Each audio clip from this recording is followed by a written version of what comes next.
And thank you, Marcos, and great job on those names. So, I know Haggai is probably one of your favorite books in the Bible, right? Who laughed? Who laughed? No, it's those little books with the funny names at the end of the Old Testament we don't spend a whole lot of time with. But there's really some excellent stuff in those books. But it can also be a little confusing. And especially with the situation that Haggai was addressing. So I'm going to have to give you a brief history lesson so that we can understand what's happening. This is oversimplified, but you get the sense of it. So Nebuchadnezzar and the Babylonians defeated Judah and destroyed Jerusalem and the temple, and they took into exile to Babylon some of the Jewish people. Not all of them. They took the scholars and the scribes and the skilled artisans, but the farmers and the laborers and the common people, they stayed in Judah and in Jerusalem because the Babylonians didn't really need them. 75 years passed, and the Persians had come and taken over the Babylonians, and the Persians had a very different political philosophy than the Babylonians had when it came to the nations that they had, the kingdoms that they had conquered. The Persians thought, you know what, if we just send the people back home and encourage them to have their ways, their culture, and their gods, they'll be happy and they won't give us any trouble. So Cyrus, the king of the Persians, gave all the different nations that the Babylonians had subjugated and had people in exile money to go home. Specifically, the money was to rebuild their temples. And among those people were the Jews. And the Jews got money to go back to Jerusalem to rebuild the temple. So many, not all, but many of the Jews who were in Babylon went back home. Now remember, there were people who had been there those whole 75 years. So these, can we call them maybe the elite, because they were the smart people, the scribes, the skilled artisans. They go back to Jerusalem with an agenda. They have a plan. Well, what the Bible calls the people of the land, the ones who had stayed at home that weren't taken off, well, they had an agenda also. They had their plans. And neither group's plans particularly included or made room for the other group. Okay? I know we can't relate to that at all, but imagine if that were the case. Well, the ones who came from Babylon, they started off building the temple.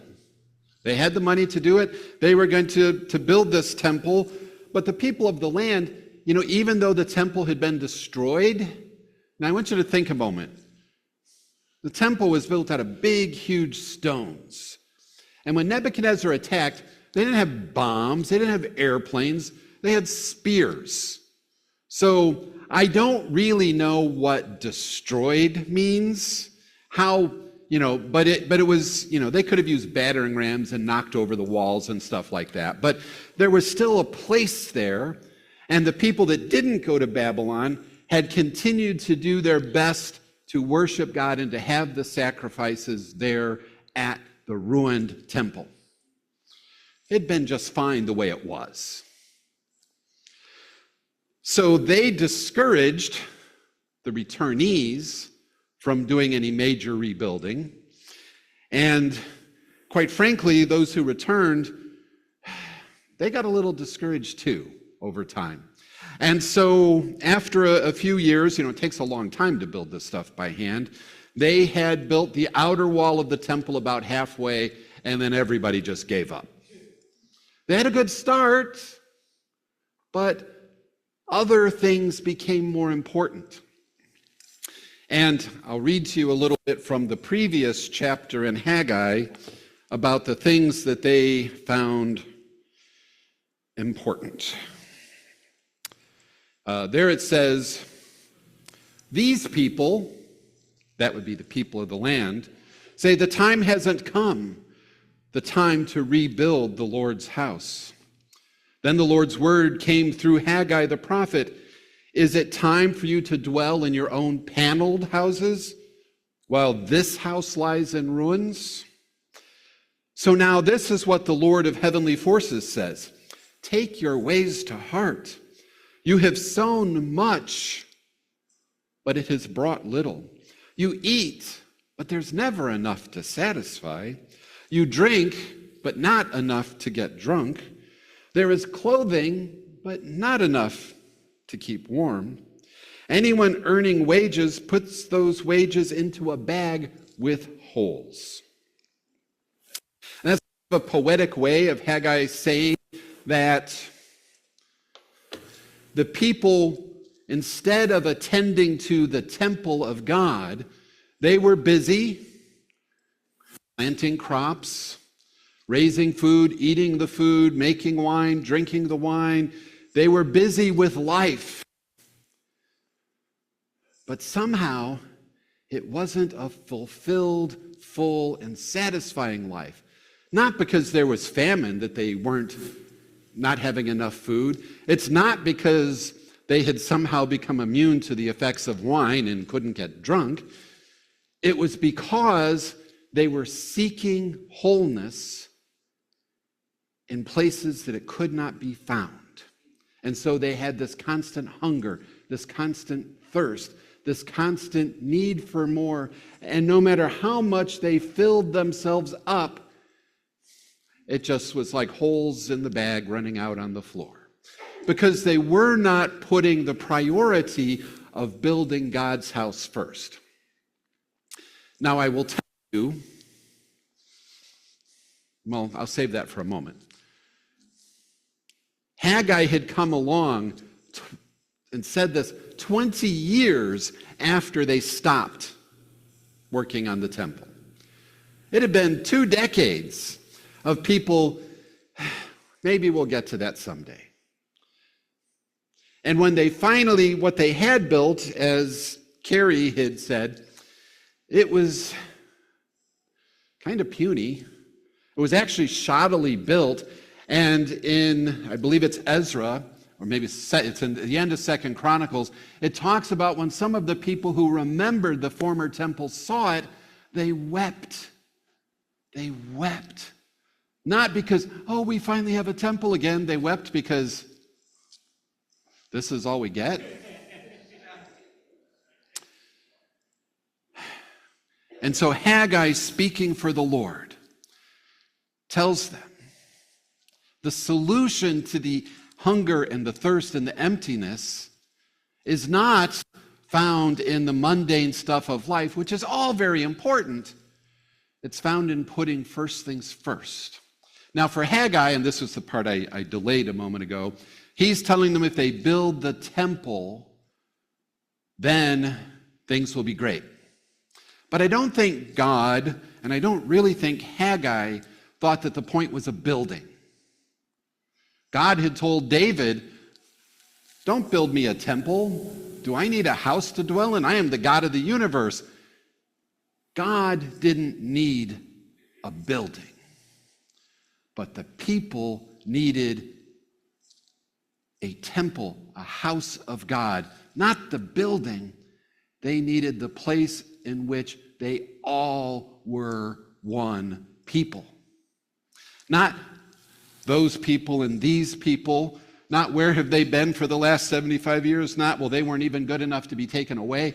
No, they needed something to do together, to build, to be one people. And that is what they did. And Haggai, the Lord, through Haggai, promises that what they build together will be greater in splendor than what was before. The thing that the people cried because it wasn't as good as what it was. But Haggai's still not talking about the beauty of the building. Haggai is talking about the beauty and the holiness of the one people of God, doing something together, building something out of the ruins of what had been. And that temple that they built lasted 500 years. When Herod the Great expanded it and made it into one of the wonders of the ancient world in the time that Jesus was alive. The temple that began with what those people built was one of the first major tourist destinations of the ancient world. People of means came from all over the Mediterranean to see the temple in Jerusalem. And remember, this was really a backwater, and the Jewish people were a small little kingdom on the edge of the empire. But what they built was something that the whole world wanted to see. I suggest to us, let us build something together as one people that the whole world will want to see. And we already are. If you look on the table out there by the announcement TV, there's a big card. That is from Portage First United Methodist Church. Last Sunday, they celebrated their 190th anniversary as a congregation. Whoa, right. But they are also a congregation that is working really hard to try to rebuild from having gotten into the situation that we know all so well. And when they heard about Hope United Methodist Church, they were encouraged. They were inspired. And they, on the day of their big celebration, took the time to make a card and sign it and send it to us. Their pastor brought it here on Monday to tell us, to tell you, that what you with God are building here is making a difference in their church. They are experiencing the hope. They are looking at things differently now because they know if we could do what we did, they can do what they need to do. My prayer for us today, not that we be, church famous, but that we be church impactful. That we create here, Hope United Methodist Church, to be a shining light and a witness to other churches who are in the darkness that we know oh so well.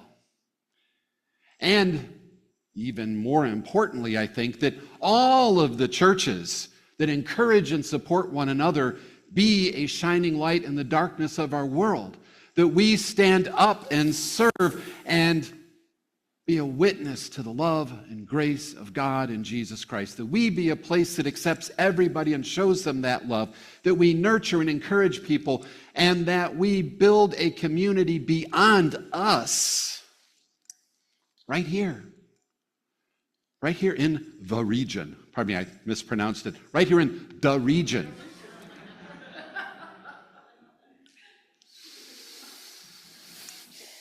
The latter splendor will be greater than the first.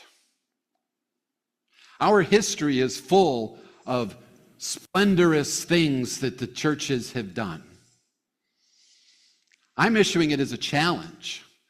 Let us work, let God work, so that the latter splendor will not compare to what is ahead for us. And we can be confident that we can do this work and that it will make a difference because every step of the way, God is with us. The Israelites wandered in the desert 40 years. We've been wandering a while too. Have we entered the promised land? I think we're just sticking our toe in the River Jordan. We still have some work to do. But I know that what God can do with us will blow the socks off of our off of our neighbors, our neighboring churches. And one last thing, during fellowship time, talk and think of some way that we can say thank you to Portage United Methodist Church. Maybe make something that I can take to them, not tomorrow necessarily, give us a little time to tell them how much we appreciate them and the fact that they bothered to do this to show us their appreciation and support.